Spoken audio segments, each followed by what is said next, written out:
প্রায় ভোর 5:30 মতো বাজে। নিউ দিল্লি এয়ারপোর্ট থেকেই এখন লেহর দিকে যাচ্ছি। তবে এই ট্রাভেল ডিউরেশনটা কিন্তু খুব একটা বেশিক্ষণের জন্যে না, ওই 2-2.5 ঘন্টা মতো। তাও দেখো না, কথা বলতে বলতে খানিকটা দূর তো চলেই এলাম। কি সুন্দর দৃশ্যপট। তবে এটা বলেই যে লেহতে ঢোকার মুহূর্তে কিন্তু সবসময় ফ্লাইটে বাঁদিকে সিটটা বুক করলে পরে খুব সুন্দর সুন্দর ন্যাচারাল ল্যান্ডস্কেপসগুলো দেখা যায়। এই এক ফলে জানলা দিয়ে যতটা পারছি তোমাদেরকে দেখানোর চেষ্টা করছি। পাহাড়ের চূড়োয় কিন্তু বরফ ঢাকা, কি অদ্ভুত সুন্দর মনোরম দৃশ্য না। আর চারিদিকটাতে সে একটা মিস্ট, যেন মনে হচ্ছে ধোঁয়া ধোঁয়া। এই পর্বতমালা যেটা দেখতে পাচ্ছ, এটা সংস্কার মাউন্টেন ও কারাকোরাম রেঞ্জের অংশ বিশেষ, প্রায় 11,000 feet above the sea level. সত্যি কি অদ্ভুত সুন্দর দৃশ্যপট না, যেন মনে হচ্ছে একটা লাইফ টাইম অ্যাচিভমেন্ট করলাম। কোনোদিনও ভাবতে পারিনি যে এতখানি দেখতে পারবো। আর একটু এগোলে পরেই ট্রান্স হিমালয়ান ফেজও আসবে। বলতে বলতে আরও খানিকটা পথ এগিয়ে এলাম। বরফ মোড়া পাহাড়ের চূড়ো, টাচডাউনের প্রিপারেশন চলছে। সূর্যের তাপটাও কি ভয়ানক। উফ, যেন মনে হচ্ছে সূর্যের কত কাছে চলে এসেছি। আসলে অনেকটা উপরে তো। দেখি দাঁড়াও, জানালাটা খানিকক্ষণ বন্ধ করে বসি।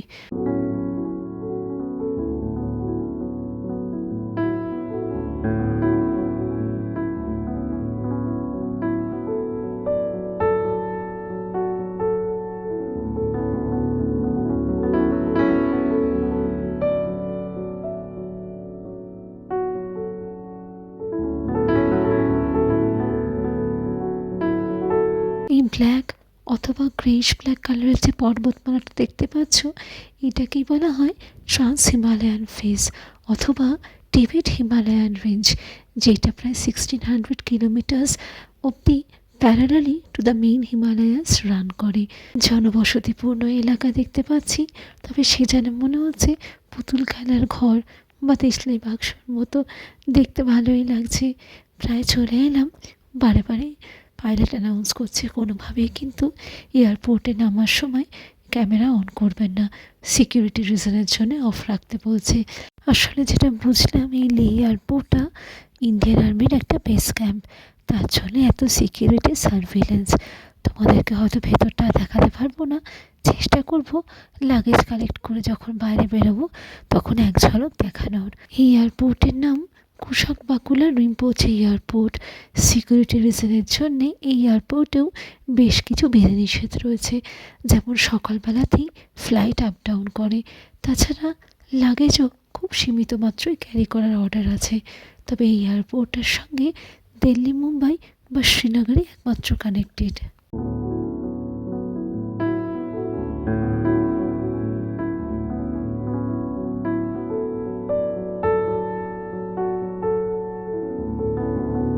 এয়ারপোর্টের এক্সিট বা এন্ট্রি পয়েন্ট দুটোই একই রাস্তায়। কি সুন্দর না, পাহাড়ে ঘেরা ছোট্ট সুন্দর লে এয়ারপোর্ট। চল এবার গাড়িতে উঠে পড়ি, নাহলে আবার দেরি হয়ে যাবে। আন্টি, আমার শ্বশুরবাড়ি বেহালাতে, আমরা থাকি গুজরাটে। ও আচ্ছা, আমার তো বিয়ের আগে আমরা হুগলিতেই থাকতাম। আমি ওখানেই বড় হয়েছি, আমরা ত্রিবেণীতে থাকতাম। হ্যাঁ হ্যাঁ, আমরা ওখানে ত্রিবেণী টিস্যু বিদ্যাপীঠ আছে না, টাউনশিপে আমরা থাকতাম। হাতে লাগেজ ছিল বলে তোমাদেরকে একটা জিনিস রেকর্ড করে দেখাতে পারিনি। এত সুন্দর একটা জেস্চার। যখন এয়ারপোর্টের বাইরে বেরিয়েছি, সবার হাতে দেখছি একটা ছোট্ট ছোট্ট প্ল্যাকার্ড, তার মধ্যে ট্যুরিস্টের নাম লেখা আর তার নিচে লেখা ওয়েলকাম টু লে। আমি তো কুন্ডু স্পেশাল ট্রাভেলসের সঙ্গে এসেছি, সেই মতো দেখলাম ওরাও দুজনে দুটো প্ল্যাকার্ড ধরে দাঁড়িয়ে রয়েছে।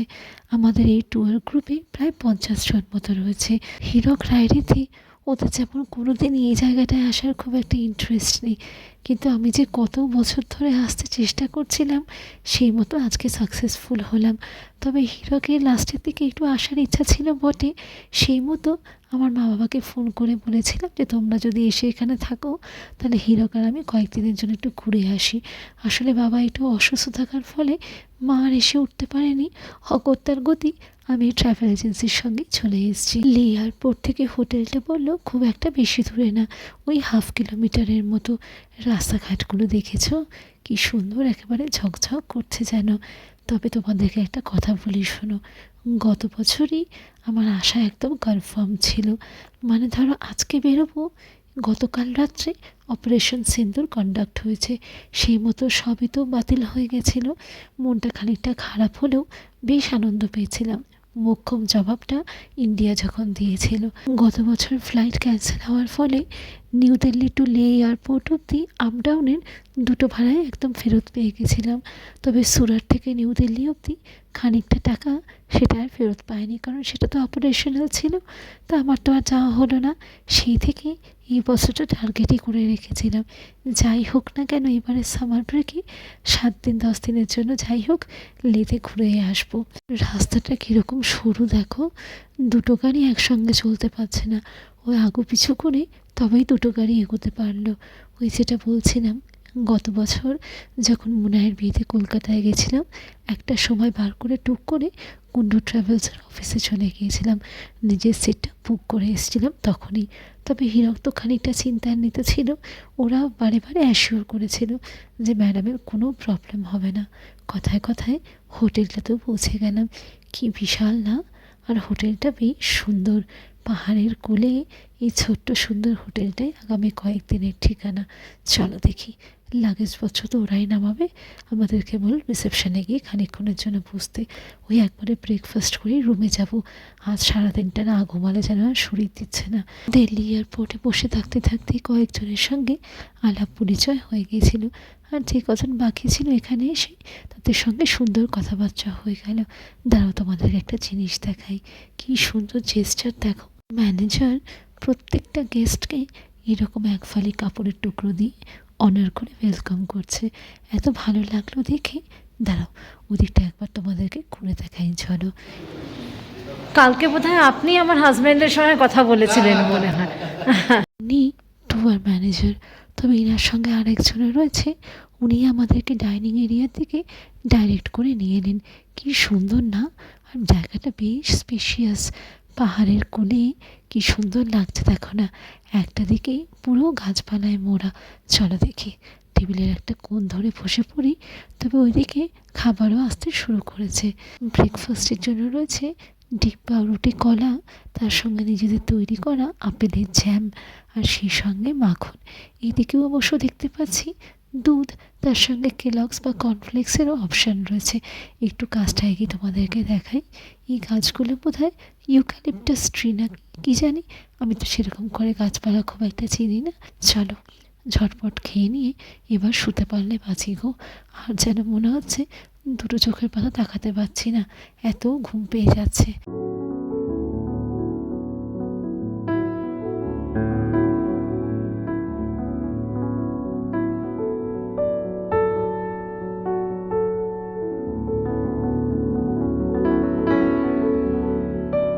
করিডোরটা ধরে হাঁটতে কি ভীষণ ভালো লাগছিল গো, যেদিকে তাকাচ্ছি সবুজে মোড়া সুন্দর গাছপালা। চলো এবার রুমটায় ঢুকি। আর যেন মনে হচ্ছে শরীরও চলছে না গো, কোনো মতে লাগেজটা রেখে এই বিছানায় নেব। বাহ, রুমটা ভারী সুন্দর দেখতে, ছিমছাম হলে পরেও ছোট্টর মধ্যে বেশ কুশি ও আরামদায়ক। দাঁড়াও এক একটা জিনিস করে এবার রাখি। ঢুকতেই কফি কাউন্টার, তার পাশে আলমারি, এদিকে বিছানা, আর এই সামনে একটা টিভি।